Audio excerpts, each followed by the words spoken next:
fan. The Dark Clouds could have done a train thing out there to Seattle. Could have done a whole on the train with the United. I mean, these are the type of things that these people in their marketing, advertising, public relations thing should be thinking about. They should be. I agree with that. That's actually really. If anybody from United is listening, sign me up. I'll come work for you guys for very cheap. I don't want a lot of money. I'll come up with ideas like this every week. I wonder what salary that person gets. I'm sure they get a lot, but it doesn't matter. I'll do it for nothing. Nothing? Well, maybe $10,000. And more than that, and free tickets. Yeah. And free beer, and free parking. Okay, now that's getting something expensive. like that. Yeah, that price tag's going up. And I'm thinking later in the season, Adrian Heath fights a bear at midfield. Okay, so let's hear. So you're getting free parking. Mm-hmm. Well, wait. So free tickets. How many tickets? Just one ticket? 2. I only have 2. So it's $650 right there. Okay, there you go. Yeah. Parking. $20 a That's $250. Okay, well. So you're at $900. I'm gonna need free beer. I mean, what are we talking about here? I need at least. Well, I got somebody come with me, so let's say 8. Free beer for you and the other person. Yeah, so let's say 8 beers a game at $10 a piece. That's $80.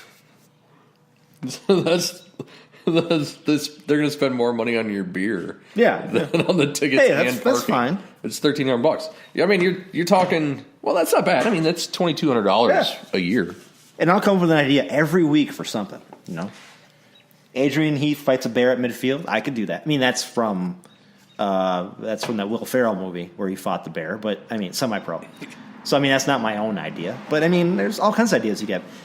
Not crazy ideas, but I'm thinking about this whole train thing. I mean, you got to admit that's not a bad idea. No, it's not at all. I mean, you could probably get 100, 200 people to do that idea. Yeah. And you're probably not going to make any money on it, but it's a cool thing. And then you have videos, you have people doing it on Facebook, you have live feeds from the train of people in the bar, beverage carriage. No, whatever it is, but car. I think playing games on the train. Playing some Monopoly with players. There's all kinds of things you could have done. And the Empire route is very scenic, so they have the glass car, so you could have stuff going through Montana and Adrian Heath having a little get together with the fans talking about his strategy. I mean, there are so many things you could have done on a train. That's true. And Amtrak would get tons of. Oh, Amtrak needs it. Yeah, they need all the press they can get. Yeah. I mean, but it's but I mean, you don't even have to do that. I'm just talking about things like that United could be doing, and I get it. People have to look into it, and it costs money and all this other stuff. And I appreciate the fact they're doing a scarf night at the Twins game. Yeah, in May, which I think are you going to that? I think I'm going to go to that. I'm going to try. It's a Monday night though. You have to get it's a Monday night. You have to get a certain ticket though to get that scarf. Yeah. Which I think is $20. Right. Which, I mean, the scarves alone is $15. Right. So, I mean, it's a good deal. I think I'm going to go. Yeah, I asked John about it, and he was like, well, it's Monday. I don't think I can. Well, he can go. So I was like, well, Bring his kids. Yeah. Yeah. But, I mean, they need to do more things like that, to get people involved into MLS. Yeah. I agree. So they're playing Seattle today. Yeah. I mean, what do you think? I mean, is it going to be a good game, bad game for them? I think it's hard to say. Seattle hasn't won a game yet. Mm-hmm. They're 3 losses and a draw. They are not remotely the team they were last year. Sure. But they haven't conceded that many goals. Okay. They've only conceded 7 over 4 games. They've played the fewest games of anyone in the league. Yeah. But 4 games over 7, that's 1.89 a game. Sorry, another drink. So I don't think it's not going to be easy. No. It's Seattle. Mm-hmm. So CenturyLink is incredibly difficult to play in. It's a very loud stadium. Yeah. So I think it's going to be a win. I think we're going to get a win. I hope so. Now, however, I thought we were going to get a win last week. But we should have gotten a win last week. We should have. I don't think that Seattle has the weapons that Portland does. Okay. Portland had a really weird start to the season. It was their first home game last week. Mm-hmm. So they played 5 games on the road, which is bizarre. And I think they're a better team than what the first 5 games said they were. Mm-hmm. I don't think Seattle's a better team than what their first 4 games say they are. Does Seattle still have what's his name? Dempsey. Does he still have Dempsey? Yeah, I think he is currently serving suspension. For what? He swung and hit a guy in the nuts. On the field or off the field? On the field. Okay. It'd been better if it was at a bar somewhere. No. And if you ask a Seattle fan, he did not swing and hit a guy in the nuts. Mm-hmm. If you ask any other rational human being, you look at the video and you clearly see him take his hand in a fist, swing back, and hit the guy in the nuts. You just don't do that. Right. It's not appropriate. Not cool. And there was retroactive suspension. He had, he was showing red, so he was suspended a game. And then the league looked at it again and said, we're going to give you more. Yeah. So I think he's still out. I think. Okay. I could be wrong about that. You just don't, in sports, you just don't hit a guy in the nuts. I just don't understand it. In life, you just don't hit a guy in the nuts. You got to be in my opinion, you've got to be in a really tight situation. Yeah, I'm talking, you hit a guy in the nuts, okay, so let's say the guy is like twice your size, you hit him in the nuts. Well, right. If he's going to start beating on you, you hit him in the nuts. And if you have arms like mine that are basically as wide as your shovel up there, you hit a guy in the nuts because you're not going to do anything else. I have spaghetti arms. I hit a guy in the nuts. That's the deal. If I think I'm going to get beaten up, I'm going to hit a guy in the nuts. Yeah. That's the way it is. But if you can hold your own, he's an athlete. He's Clint Dempsey. So if you can hold your own, you shouldn't be hitting a guy in the nuts. No, of course not. If you're Colin McGregor, you're not going to hit a guy in the nuts. No, you shouldn't. Because you can just knock him out. Exactly. So I'm not saying that Dempsey could knock him out, or should knock him out, but you don't hit a guy in the nuts. So he's suspended for hitting a guy in the nuts? Yes, pretty much. All right. I believe it's violent conduct. Violent. They don't say, MLS doesn't say hit a guy in the nuts. No, I don't believe that the penalty is a game for hitting a guy in the beans. They should just say that. Specifically on whenever you get a red card or whatever it's suspended, you should say for why hit a guy in the nuts. Yeah. You know, it would make it more exciting. Kick the guy in the face. Yeah, kick the guy in the shin. Whatever. You know, cleats to the upper thigh. Told the ref to fuck off. Which I believe that may have happened in that incident because Probably. He looked like he said some. I'm sure he did. Unnecessary words. Okay, so he compounded the fact they hit the guy in the nuts, and he compounded it with swearing at the ref. Yeah, great idea. And that's a good point. So we like to get on referees, right? Because we're fans. Yeah. Generally, we're for them when they're for us. We're against them when they're against us. Yeah. But at the same time, I kind of like England actually started this, and MLS adapted it. The whole dissent card. Mm-hmm. Last year, England started it. Actually, it was this year England started it. And it was, you literally say anything.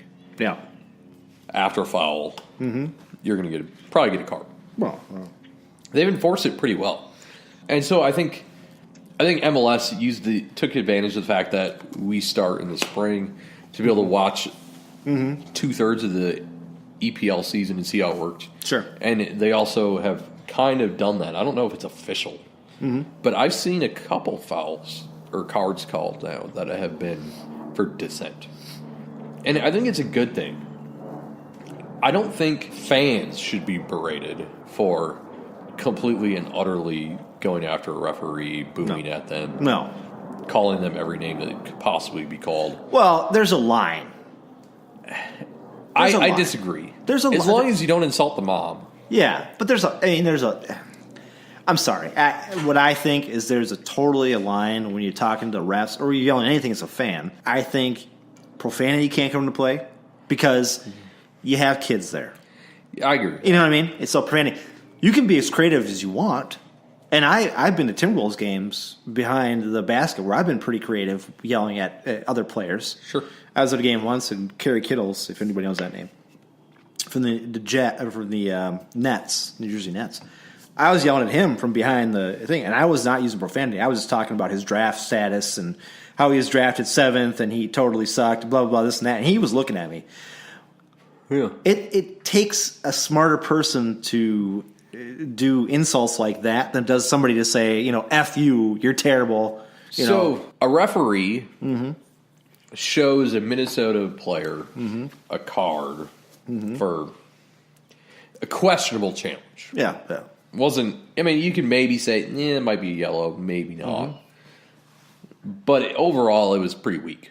Give me your most creative. I'm putting you on the spot. That's I can't do that right now. I got to be in the moment. What do you the best thing you can do in that instance is you can get a bunch of people, especially the whole crowd, to be like, "What are you watching?" or "You're blind," something like that. Without using profanity. Where's your glasses? Something like that.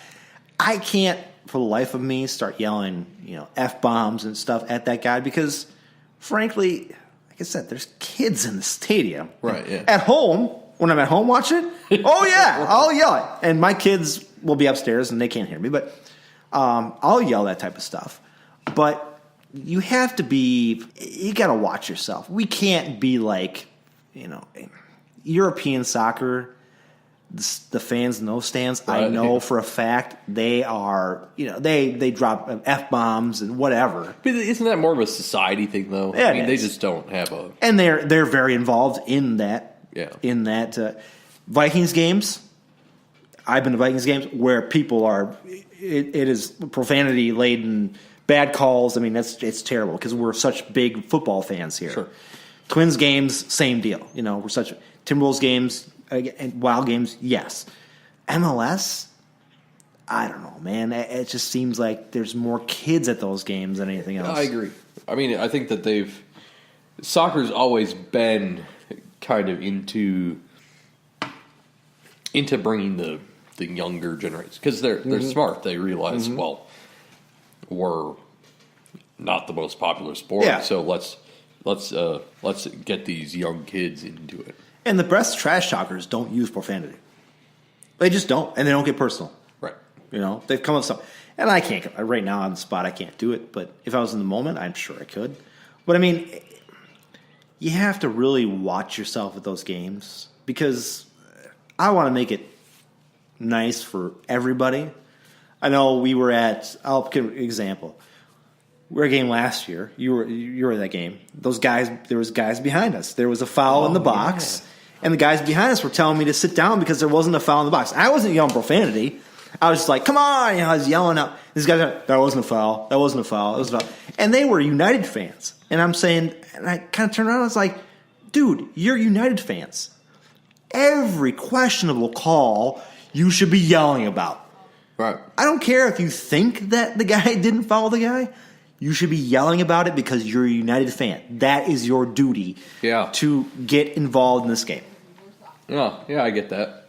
And speaking of which, I don't think those guys are there. I don't know if they were season ticket holders. Mm-hmm. I feel like they were there multiple times. Yeah. But my seats are now 2 rows back. Okay. And I don't think they're there anymore. But I'm going to put this question on you. Aren't you obligated at a game if there is a 50-50 call in the box and it's not called for your team? Aren't you obligated as a fan to be like, hey, you know what? This is the deal. When you're at the end, it's spur of the moment. Yeah. Spur of the definitely. Moment. I would even argue to some point, once it's replayed and you're like, oh, shit, yeah. You should still kind of be that way. Ticked off about it. Yeah. Because it's your team, man. Right. Why would you if it's a questionable call that goes against your team, why would you just be like, okay, that's fine. Yeah. You're ticked off about it. I remember it was years ago now, before I ever moved to Colorado. I went to a Twins game and I was sitting around the third base line.